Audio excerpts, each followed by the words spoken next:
நண்பர்கள் எல்லாருக்கும் வணக்கம். வெல்கம் டு எனது சமையல் அறையில். இன்றைக்கி உங்களுக்கு ஒரு சூப்பரான கார்லிக் பொட்டேட்டோ ரிங்ஸ் தான் எப்படி செய்கிறேன்னு பார்ப்போம். நல்லா கிரிப்ஸியாக சூப்பராக இருக்கும். வாங்க எப்படி செய்கிறேன்னு வீடியோக்குள்ளே போயிடலாம். நல்லா 3 வெள்ளைப்பூடு எடுத்துக்கலாம். அதை உங்களால் எவ்வளோ தூரம் பொடியாக நறுக்கணுமோ அவ்வளோ தூரம் பொடியாக கட் பண்ணி எடுத்துக்கலாம். நான் இன்றைக்கி பார்த்தீங்கன்னா அந்த 3 கார்லிக்கையும் ரொம்பவே பொடியாக கட் பண்ணி எடுத்துக்கிறேன். கட் பண்ணதுக்கப்புறம் பார்த்தீங்கன்னா அதை இன்னும் பொடியாக கட் பண்ணுறதுக்காக ஜஸ்ட்டு இப்படி லேயராக பிரித்து கட் பண்ண போகிறேன். நம்ம ஏன் இவ்வளோ பொடியாக கட் பண்ணுறோன்னா, இப்படி கட் பண்ணால் தான் நம்ம ஃப்ரை பண்ணும்போது நம்ம வாயில் நம்மளோட வெள்ளைப்பூடு தட்டுப்படாது. ஓகே, கட் பண்ணியாச்சு. இப்போ ஒரு பெரிய சைஸ் உருளைக்கிழங்கு நான் இன்றைக்கி 1 எடுத்திருக்கேன். அதை நல்லா குக் பண்ணி அதை நல்லா மசிச்சு விட்டுக்கலாம். உங்கள்கிட்ட மீடியம் சைஸாக இருந்துச்சுன்னா 2 உருளைக்கிழங்கு எடுத்துக்கோங்க. நான் ஒரே ஒரு பெரிய உருளைக்கிழங்கு கட் பண்ணி நல்லா ஒரு 7 விசில் வச்சு குக் பண்ணியிருக்கேன். ஓகே, கட்டிகள் இல்லாமல் உருளைக்கிழங்கையும் மசிச்சுக்கோங்க. 1/2 கப்பு ரவையை மிக்சியில் நல்லா நைஸாக அரைச்சி எடுத்துக்கலாம். அப்போ தான் நம்ம உருளைக்கிழங்கும் நைஸாக இருக்கும், ஒரு கொஞ்சம் கூட பிசிறு இல்லாமல், கட்டிகள் இல்லாமையும் அதே மாதிரி ரவையும் கட்டிகள் இல்லாமல் நல்லா பொடியாக அரைச்சி எடுத்துக்கலாம். பாருங்கள், நல்லா நைஸாக அரைஞ்சி கிடச்சிருச்சு. உருளைக்கிழங்கும் நல்லா உருளைக்கிழங்கை மசித்து எடுத்துக்கோங்க. அப்போ தான் கட்டிகள் இல்லாமல் இருக்கும்.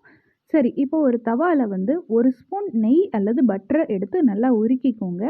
உருகினதுக்கப்புறம் நம்ம பொடியாக நறுக்கி வச்ச வெள்ளைப்பூடை ஆட் பண்ணி நல்லா மிக்ஸ் பண்ணி விட்டுக்கோங்க. அடுப்பை மீடியம் ஃப்ளேமாகவே வச்சுக்கோங்க, இல்லாட்டி கருகிரும் ரொம்ப பொடியாக நறுக்குனனால. ஓகே, இதை நல்லா மிக்ஸ் பண்ணியாச்சு. அடுத்து பார்த்திங்கன்னா 1 ஸ்பூன் சில்லி ஃப்ளேக்ஸ் ஆட் பண்ணிக்கலாம். உங்கள்கிட்ட சில்லி ஃப்ளேக்ஸ் இல்லாட்டி வரமிளகாயை மிக்சியில் ஒரு சுற்று விட்டுட்டு நீங்கள் 1 ஸ்பூன் ஆட் பண்ணிக்கலாம். இதையும் ஆட் பண்ணதுக்கப்புறம் அதே 1/2 கப் தண்ணி, ரவை 1/2 கப் எடுத்துருக்கோம் பார்த்திங்களா, அதே 1/2 கப் தண்ணி ஊற்றி கொஞ்சமாக உப்பு போட்டு இதை நல்லா கொதிக்க விட்டுக்கலாம். தண்ணி இப்போ நல்லா கொதித்து வந்துருச்சு. இப்போ தண்ணி கொதிக்கவும் நம்மளோட அரைச்சி வச்ச ரவையை ஆட் பண்ணிக்கலாம். ஆட் பண்ணிவிட்டு கைவிடாமல் மிக்ஸ் பண்ணுங்கள். கட்டிகள் விழுந்துடாமல் நல்லா மிக்ஸ் பண்ணிக்கலாம். கட்டிகள் விழுகாமல் நல்லா வேகமாக மிக்ஸ் பண்ணிக்கோங்க. அடுப்பை எப்பயுமே மீடியம் ஃப்ளேமாகவே வச்சுக்கோங்க. ஓகே, இப்போ இது நல்லா குக்காகி கிடச்சிருச்சு. குக்காகி பாருங்கள், ஒன்றோட ஒன்று ஒட்டாமல் நம்மளோட தண்ணி பசை விட்டுருச்சு. இப்போ நம்ம அந்த உருளைக்கிழங்கை சேர்த்துக்கலாம். உருளைக்கிழங்கை சேர்த்துட்டு அதையும் சேர்த்து நல்லா மிக்ஸ் பண்ணி விட்டுக்கலாம்.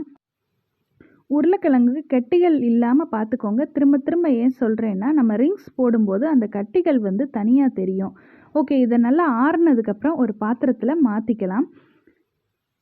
ஆறுனதுக்கப்புறம் தான் இந்த ப்ரொசீஜர்ஸ் செய்யணும். ஏன்னா சூடாக இருந்தால் நம்மளால் உருண்டை பிடிக்க முடியாது. ஓகே, கொஞ்சமாக கொத்தமல்லி இதில் ஆட் பண்ணிக்கலாம்.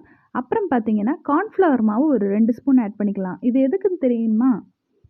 நம்ம சப்பாத்தி மாவு மாதிரி உருண்டை பிடிக்கிற பக்குவம் வர்றதுக்கு தான் கார்ன்ஃப்ளவர் மாவு ஆட் பண்ணிக்கிறோம். நான் இப்போ ஆட் பண்ணேன், அடியில் மட்டும் லேசாக பிடிக்குது.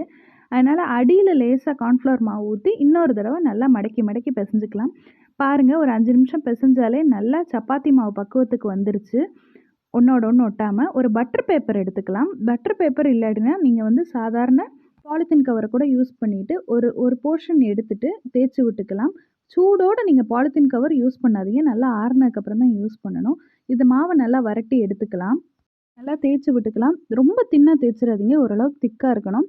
இதில் ஒரு பெரிய சைஸ் கிளாஸ் வச்சு அமுக்கிறேன். அடுத்து கீழே ஒரு சிரப்போட மூடி வச்சு அமுக்கிறேன்.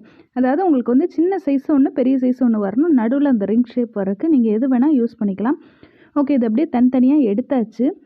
பாருங்கள், இந்த இது தனியாக எடுத்து வச்சிடணும். நம்ம ரிங்ஸ் மட்டும் தான் இப்போ ஃப்ரை பண்ண போகிறோம். பாக்கி உள்ளதை திரும்பவும் மாவாக ஆக்கி உருட்டிட்டு வரட்டி எடுத்துக்கலாம். ஓகே, ஒரு பேனில் எண்ணெய் ஊற்றிக்கலாம்.